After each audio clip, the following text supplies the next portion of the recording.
It was never my plan to stop there. The rain forced my hand.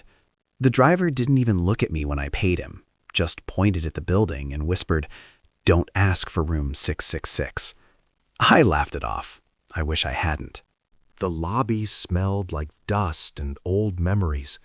The clock on the wall wasn't ticking, yet I could hear time moving. Every step echoed too loudly, as if the building itself was listening.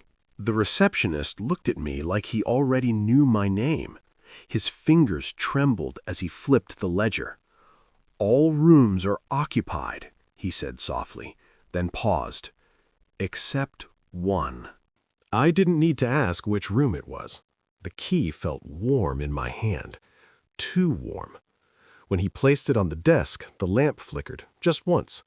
Enough to feel intentional. As I walked away, the receptionist spoke again, this time louder. "Sir, people who enter that room don't leave the same." I smiled, pretending courage, but the hallway felt longer than it should have been, and the door at the end was breathing. The moment I touched the handle, the door went silent. No creaking, no resistance, as if it had been waiting for my hand specifically. I remember thinking, doors shouldn't feel curious. The room looked normal. Too normal. That's what scared me. No dust, no decay, just a clean bed and a lamp humming softly like it was alive. When the door closed behind me, I didn't hear it lock. I heard it seal. I stood in front of the mirror to calm myself. My reflection followed. Almost. Half a second late. When I raised my hand, it hesitated. And in that pause, I realized something terrifying. The room wasn't copying me. I was copying it. The lamp flickered once, twice. Then the sound came. 3 slow knocks, not from the door, from inside the walls. I froze, counting my breaths, because fear has a rhythm, and the room was matching it. I told myself it was stress, fatigue, anything but the truth. But when I turned toward the bathroom, the darkness felt crowded. And that's when I understood. Room 666 doesn't trap bodies, it studies minds. I checked my watch to ground myself. The second hand was moving backward. Not fast, not dramatic, calmly, like time itself had decided to retreat. Panic didn't hit me yet. Confusion did.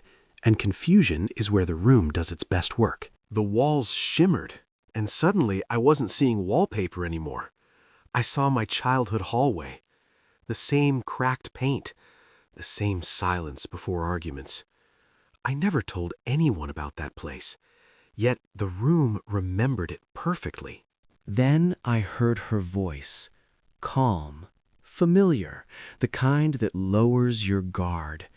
She said my name the way she used to, slow, careful. Room 666 doesn't scream at you. It speaks like someone you miss. The mattress dipped beside me. I didn't look. I couldn't, because some fears become real the moment you acknowledge them. Whoever, or whatever, sat there felt heavy with intention. I ran to the door and pulled. Nothing. No handle movement, no sound from outside. Then the numbers shifted just a little, and I realized the truth. The room had rules, and by listening, I had already broken one. Behind the peeling paint, something was written, not carved deep, scratched in panic. 3 words, shaky, desperate. Don't answer it. I didn't know what it was yet, but my chest tightened like I already had. The ledger appeared on the desk without a sound. One name stood out, crossed out, written again, crossed out once more. The date was yesterday. Someone had been here before me, and according to the book, they never checked out. The truth settled slowly. This wasn't a room. It was a process. The hotel didn't kill people, it studied them, took what hurt most, then decided what to keep. Room 666 wasn't the end. It was the test. Then I saw it. The exit. Bright. Real. I could hear rain again, smell the street. Hope rushed in like oxygen. And that's when I remembered the warning. The room never blocks exits. It waits for you to choose them. I stepped closer to the mirror and didn't recognize the person looking back. One of us wanted to leave. The other already belonged here. And for the first time, I couldn't tell which one was me. The room finally spoke, not with sound, but with certainty. Thoughts that weren't mine settled into my head, calm and precise. It didn't threaten me, it explained me. Every fear I'd buried, every regret I avoided, it recited them gently, like facts. I understood then why I was here. Room 666 doesn't take the brave or the strong. It takes the unfinished. People who carry guilt like luggage they never unpack. I had been running from something for years. The room knew. The offer was simple. One door would let me leave, lighter, empty, free of pain. The other would keep me here, but preserve everything I was. Memories, love, regret, all of it. The room didn't tell me which was worse. I saw it clearly now. Those who escaped weren't lucky. They were hollow. The hotel didn't erase bodies. It erased weight. Pain, yes, but also meaning. To leave was to survive without ever truly living again. I stood there longer than time allowed. Both doors waited.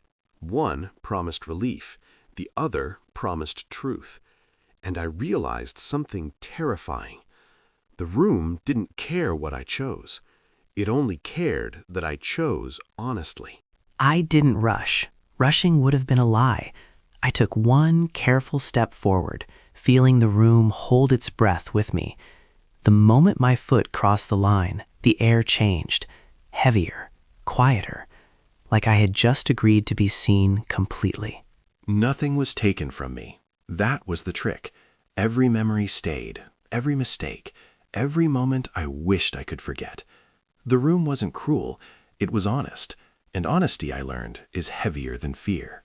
I saw him again, the receptionist.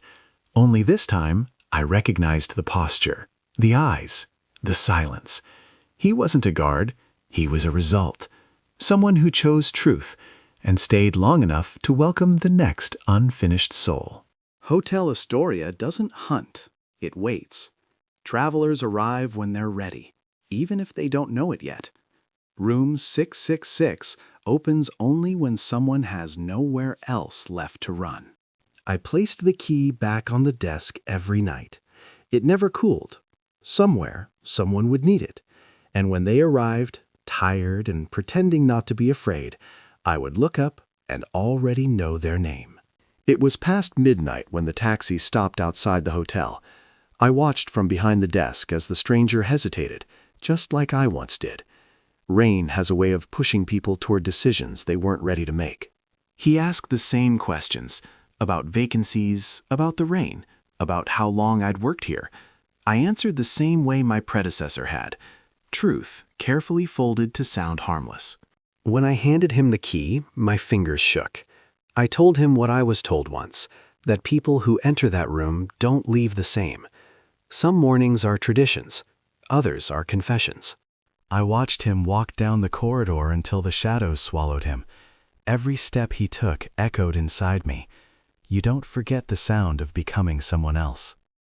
The door closed without a sound. It never slams.